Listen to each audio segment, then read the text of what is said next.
Good morning बच्चों, मैं अभिषेक मिश्र, PGT chemistry. आज 12th क्लास के लिए,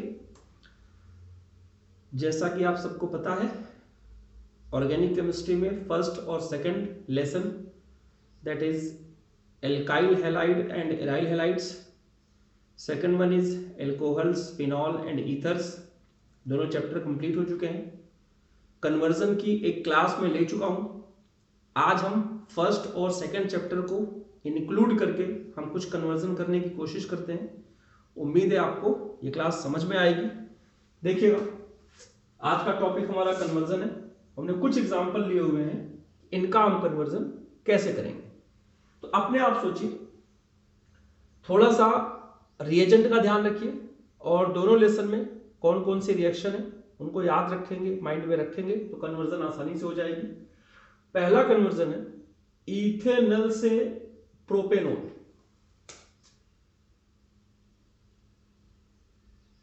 इथेनॉल से प्रोपेनॉल। अब यह कन्वर्जन कैसे करेंगे?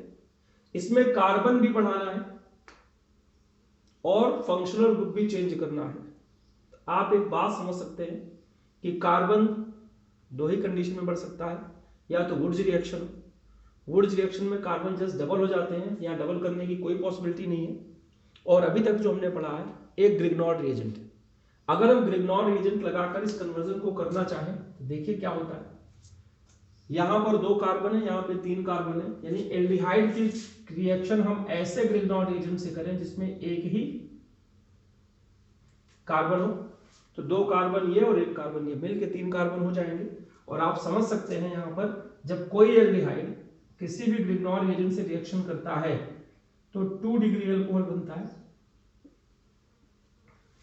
अगर यहां फॉर्मल्डिहाइड होता तो 1 डिग्री अल्कोहल बनता, यहां कोई और एल्डिहाइड है तो 2 डिग्री अल्कोहल बनेगा।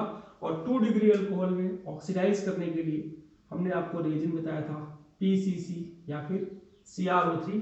ये सेकंड चैप्टर में आपने देखा। वीक ऑक्सीडाइजिंग एजेंट, जब मैंने आपसे कहा था कि शहादरा से वेलकम जाएंगे तो इसका इस्तेमाल करेंगे। आप पीछे कॉन्सेप्ट देख सकते हैं। तो ये सिंपल तरीका है, आप कैसे सोच सकते हैं उस बात को। सेकेंड चैप्टर में ज्यादातर इसी रिएजेंट का यूज करके कन्वर्जन किया गया है। नेक्स्ट देखते हैं, बेंजाइल क्लोराइड से बेंजाइल एल्कोहल। Cl को रिप्लेस करना है, ये बेंजाइल क्लोराइड है, Cl को रिप्लेस करना है और यहाँ पे बेंजाइल एल्कोहल आना है। तो यहाँ पर एक ही स्टेप का कन्वर्जन है, आपको रिएजेंट याद रखना है। Cl को हटाकर OH लाने वाला जो रिएजेंट है वो एक्वस KOH है। मुश्किल बिल्कुल नहीं है, वन स्टेप का भी कन्वर्जन आ सकता है, माइंड में रखिएगा। Third one is propane 1 all से प्रोपेन 2 ऑल। जब फंक्शनल ग्रुप की पोजीशन को चेंज करना हो, हमें उसको अनसैचुरेटेड में करना होगा, यानी एल्कीन बनाना होगा, और फिर HBr, पेरोक्साइड, इन सब का इस्तेमाल करके उसको बीच में या किनारे हम फंक्शनल ग्रुप को ले जा सकते हैं। देखते हैं तीसरा कन्वर्जन है, उम्मीद है आपको समझ में आ रहा होगा। ये दूसरा है, ये तीसरा है। CH3 CH2 CH2 OH। Conversion किस में करना है? CH3 CH OH CH3। 1 all को 2 ऑल में कन्वर्ट करना है। इससे अगर एल्कीन बनाना हो तो आप समझ सकते हैं कंसंट्रेटेड H2SO4, याद करिए, dehydration of alcohol, it gives alkene. अब OH लाना है, हम सिंपली इसमें H2O डाल सकते हैं। तो H2O को जब अटैक करेंगे एसिडिक मीडियम में, वो अपने आप 2 डिग्री अल्कोहल बनाएगा, मार्कोनिकॉफ रूल को फॉलो करेगा। बट जब हमें प्रोपेन 2 ऑल से प्रोपेन 1 ऑल ऑब्टेन करना होगा, इसको देख लीजिए, इसे हटा देते हैं हम, समझ में आ गया होगा आपको। देखिएगा, जब प्रोपेन 2 ऑल से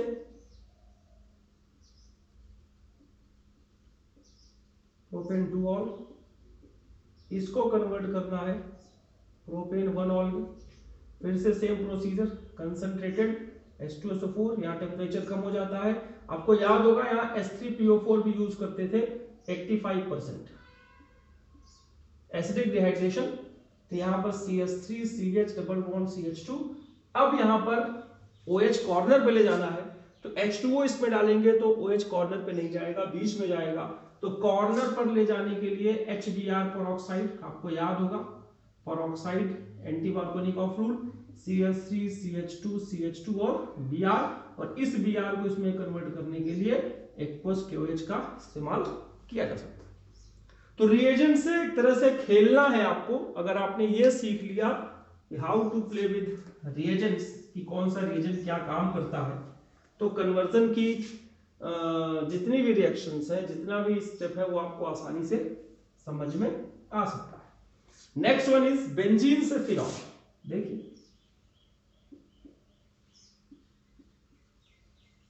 डायरेक्ट OH ग्रुप का इंट्रोडक्शन नहीं पॉसिबल है, एक और कन्वर्जन है इससे। इसी कन्वर्जन को करने का एक और तरीका है जो हम आपको बाद में सिखाएंगे एमीन्स पढ़ाने के बाद। अभी जितना हम जानते हैं उसके बेसिस पर देखिए, अगर हम इसका क्लोरीनेशन कर दें एनहाइड्रस AlCl3 की प्रेजेंस में, मुझे उम्मीद है आपको पता होगा कि यहाँ क्लोरीन आएगा, क्लोरोबेंजीन बनेगा। और क्लोरोबेंजीन से फिनॉल बनाने के लिए डाउस प्रोसेस आप याद करेंगे, 623 केल्विन, 200 से 300 एटीएम, आपको पता होना चाहिए। फिर हाइड्रोलिसिस, डाउस प्रोसेस था फर्स्ट चैप्टर में, इसे कंप्लीट करके हम फिनॉल बना सकते हैं। थर्ड नंबर 6 जो है tertiary butyl bromide. Tertiary butyl bromide का मतलब क्या है, उसको बनाना सीखिए पहले आप, कि टर्सरी कार्बन होना चाहिए, यह है टर्सरी ब्यूटाइल, और ब्रोमाइड यहां जो पोजीशन खाली है। आइसोब्यूटाइल ब्रोमाइड, आइसो वर्ड का मतलब होता है दिस वन, आइसोब्यूटाइल, ब्रोमाइड का मतलब ये। इसमें भी आप देख सकते हैं Br की पोजीशन बीच से कॉर्नर पे गई है, यानी एंटी मार्कोनी का रूल हमें फॉलो करना पड़ेगा। लेकिन पहले हम क्या करेंगे, इससे एल्कीन बनाएंगे। एल्कीन बनाने के लिए यहाँ पर हेलोजन से एल्कीन बनाना हो तो एल्कोहलिक KOH का इस्तेमाल करते हैं, कंसंट्रेटेड H2SO4 का इस्तेमाल नहीं करते, ये ध्यान रखिएगा। वो हम एल्कोहल में करते थे। ये आपको हो गया CH3, ये डबल बॉन्ड CH2। अब आप आसानी से समझ सकते हैं, हमें Br कॉर्नर पे ले जाना है, तो कॉर्नर पे ले जाने के लिए क्या करते थे, HBr और पेरोक्साइड। मुश्किल बिल्कुल नहीं है, अगर आप चीजों को समझने लगेंगे। आप जैसे ही केमिस्ट्री को फील करना शुरू कर देंगे आपको बहुत आसान लगेगा। जैसे अगर आपसे इसमें कोई एलिफेंट की स्पेलिंग पूछे तो आपको समझने की जरूरत नहीं है, क्योंकि वो रिफ्लेक्स एक्शन में जा चुका है। ELEPHANT, कौन सा वर्ड उठा के हमें स्पेल कंप्लीट करना है। सिमिलरली यहाँ भी कौन सा रिएजेंट उठाकर हमें अपनी कन्वर्जन कंप्लीट करनी है, ये देखा जाता है। अब ब्रोमीन, ब्रोमोबेंजीन से 2 डिग्री अल्कोहल बनाना है। देख लीजिए ये आपका ब्रोमोबेंजीन है, 2 degree alcohol with phenyl group, नाम अगर इसका लेना चाहें 1 फिनाइल इथेनॉल। अब फिर से वही 2 डिग्री अल्कोहल बनाना है, तो इसको इस बॉन्ड को ब्रेक करना मुश्किल है due to resonance, partial double bond character, but using Mg and dry ether you can prepare Grignard reagent that is named as phenyl magnesium bromide। और जब कोई भी Grignard reagent किसी भी एल्कोहल से एल्डिहाइड से रिएक्शन करता है फॉर्मल्डिहाइड को छोड़कर, फॉलोड बाय हाइड्रोलिसिस, देन ये 2 डिग्री अल्कोहल बनाता है। वो आप समझ चुके हैं, मैंने कहा था इसका इस्तेमाल बहुत है इस रिएक्शन, इसलिए समझ। नेक्स्ट वन इज फिर से इसी का इस्तेमाल, CH3MgBr यानी methyl magnesium bromide, methyl CH3MgBr, क्या बनाना है इससे, 2 मिथाइल प्रोपेन 2-ऑल, 2 मिथाइल प्रोपेन 2-ऑल। फिर से देखिए 3 डिग्री अल्कोहल बनाना है, यानी ग्रिग्नॉर रिएजेंट की रिएक्शन हम कीटोन से कराएंगे। देखिए 1 स्टेप का है, यानी आप ये हटा देंगे, इसकी रिएक्शन किससे कराएंगे, कीटोन से, क्योंकि जब ग्रिग्नॉर रिएजेंट की रिएक्शन कीटोन से कराते हैं हाइड्रोलिसिस करके, तो 3 डिग्री अल्कोहल बनता है, डायरेक्टली बन जाएगा। तो ये बात अपने माइंड में रखिए कैसे कन्वर्जन करते हैं। ये 2 कन्वर्जन और जो माइंड में आ रही है हमारे, हम आपको एक्सप्लेन कर देते हैं। जैसे हमने आपको जिक्र किया था कि फिनॉल से पिक्रिक एसिड कैसे बनाएंगे? आपको याद होगा कि जो पिक्रिक एसिड का फार्मूला है OCOCH3 और ऑर्थो पोजीशन पर COOH, ये पिक्रिक एसिड का फार्मूला है। इससे पहले कोल्बे रिएक्शन कराएंगे। कोल्बे रिएक्शन हम पढ़ चुके हैं लास्ट उसमें कि NaOH number 1, number 2 CO2 hydrolysis H+ ion, तो डायरेक्ट हमारा बन जाता था। आप इसको 2 स्टेप में भी दिखा सकते हैं, वो आपकी मर्जी है। ये COOH और इसका जब हम एसिटाइलेशन करते हैं CH3CO Cl से, तो ये वाला ग्रुप आपका रिमूव हो जाता है, यहां से HCl निकल जाएगा और ये आपका aspirin, this one is aspirin. Aspirin आसानी से बन सकता है। एक और कन्वर्जन बता देता हूं, 10 कंप्लीट हो जाएंगी, आपको समझ में आ रहा होगा कि हम क्या समझाना चाहते हैं। अब अगर मान लीजिए आपको सेकंड चैप्टर का है ये कि प्रोपीन से, सॉरी फर्स्ट चैप्टर का है, प्रोपीन से आपको प्रोपाइन बनाना हो, प्रोपीन से प्रोपाइन बनाना हो तो क्या करेंगे आप? तो सबसे पहले इसमें Br2 का अटैक करा देंगे। तो Br2 याद रखिएगा CH2 में, सनलाइट में नहीं, CH2 की प्रेजेंस में। तो CH3 single bond CH Br single bond CH2 Br। अब इसमें एल्कोहलिक KOH 2 बार लगाइए, 2 एल्कोहलिक KOH, यानी HBr निकलेगा तो डबल बॉन्ड आएगा, फिर HBr निकलेगा तो ट्रिपल बॉन्ड आएगा। आप डायरेक्ट उसको लिख सकते हैं। और आपके एनसीईआरटी में 11th क्लास में क्या था कि पहली बार तो एल्कोहलिक KOH लगाइए और दूसरी बार NaNH2 लगाने के लिए कह रहे थे वो, तो इसको भी करके हम उसका कन्वर्जन कर सकते हैं। तो ये था आपका कन्वर्जन का टॉपिक, कुछ फर्स्ट चैप्टर का, कुछ सेकंड चैप्टर का।